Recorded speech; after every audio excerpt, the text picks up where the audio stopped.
मतलब जो Trump Putin को अपना करीबी बता रहे थे वो खुलकर उनके खिलाफ खड़े दिखाई दिए। अमेरिका में राष्ट्रपति चुनाव के दौरान डोनाल्ड ट्रंप ने दावा किया था कि वो रूस और यूक्रेन की लड़ाई महज 24 घंटे के अंदर रुकवा सकते हैं। उन्होंने इसे चुटकियों का खेल बताया था। लेकिन अमेरिका में सत्ता संभालने के 4 महीने बाद भी ट्रंप 3 साल से चल रहे युद्ध को खत्म नहीं करवा पाए। हालांकि उनकी पहल पर रूस और यूक्रेन के बीच बातचीत जरूर शुरू हुई थी, लेकिन रूस के खौफनाक हमलों ने सारे किए कराए पर पानी फेर दिया। इसलिए ट्रंप ने रूस के खिलाफ मोर्चा खोल दी।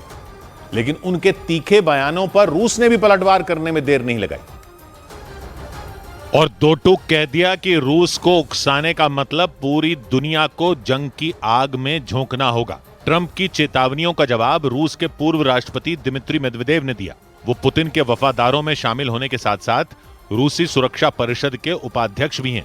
उन्होंने रूस और पुतिन के खिलाफ दिए ट्रंप के हर आक्रामक बयान पर तगड़ा पलटवार किया। दिमित्री मेदवेदेव ने सोशल मीडिया पर एक पोस्ट की। उसमें उन्होंने ट्रंप की उस टिप्पणी का जिक्र किया जिसमें उन्होंने पुतिन के आग से खेलने और रूस के साथ बुरा होने की बात कही थी। मेदवेदेव ने चेतावनी दी कि जो चीज सबसे बुरी हो सकती है वो है तीसरा विश्व युद्ध। उन्होंने अपनी पोस्ट में बाकायदा ट्रंप का नाम भी लिखा और कहा कि वो इस बात को अच्छी तरह समझते होंगे। यानी दिमित्री मेदवेदेव के मुताबिक रूस पर आंच भी आई तो इसका नतीजा महातबाही हो सकता है और उसकी लपटें यूक्रेन की मदद करने वाले पश्चिमी देशों तक भी पहुंच सकती हैं। रूस ने 24 फरवरी 2022 को यूक्रेन के खिलाफ जंग की शुरुआत की थी।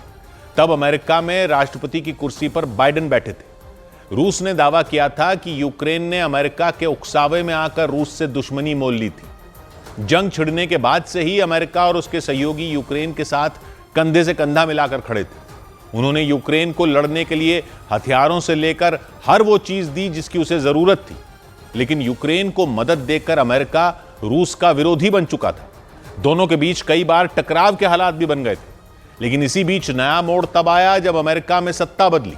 बाइडेन की जगह ट्रंप राष्ट्रपति बने। उन्होंने पुतिन के साथ बातचीत शुरू की और युद्ध को रुकवाने की कोशिश में जुट गए। उन्होंने सारे दांव पेच आजमाए, लेकिन नतीजा कुछ नहीं निकला।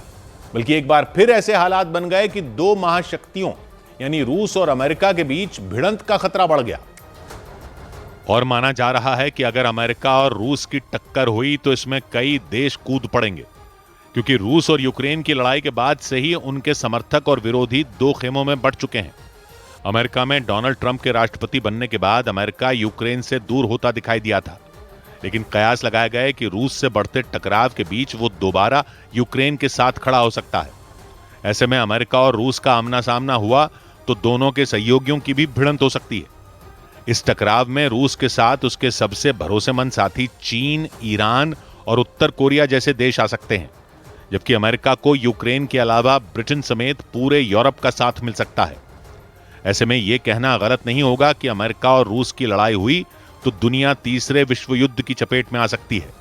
हालांकि पुतिन ने इस खतरे को रोकने का रास्ता भी बताया।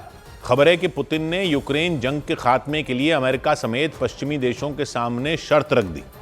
उन्होंने इस बात की गारंटी देने के लिए कह दिया कि सैन्य संगठन नेटो का विस्तार रूस की सरहद तक नहीं किया जाएगा, यानी यूक्रेन को नेटो की सदस्यता नहीं दी जाएगी। नेटो अटलांटिक महासागर इलाके के 32 देशों का सैन्य संगठन है जिसकी अगुवाई अमेरिका करता है। नेटो का मकसद साझा सुरक्षा पर काम करना है, जबकि पुतिन नेटो को रूस की सुरक्षा के लिए खतरा मानते हैं। यूक्रेन लंबे वक्त से गुहार लगाता रहा है कि उसे भी सैन्य संगठन नेटो में शामिल किया जाए। कहा जाता है कि यूक्रेन की इसी जिद से भड़के रूस ने फरवरी 2022 में जंग की शुरुआत की थी, क्योंकि यूक्रेन की नेटो का सदस्य बनते ही अमेरिका की सेना रूस की चौखट पर पहुंच जाएगी।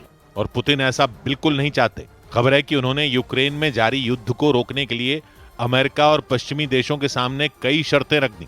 इनमें एक शर्त यह कि नेटो का विस्तार पूर्व दिशा में नहीं किया जाएगा, यानी रूस के आसपास के देशों को नेटो की सदस्यता नहीं दी जाएगी। पुतिन ने इस बात का सिर्फ भरोसा नहीं बल्कि लिखित में गारंटी देने के लिए भी कह दिया। इसके अलावा उन्होंने युद्ध के दौरान रूस पर लगाए गए आर्थिक प्रतिबंधों को भी हटाने की मांग की। लेकिन अमेरिका के तेवरों से ऐसा नहीं लगता कि वो पुतिन की इन मांगों के लिए राजी होगा, क्योंकि डोनाल्ड ट्रंप ने संकेत दिए कि अमेरिका जल्द ही रूस पर नई पाबंदियां लगा सकता है।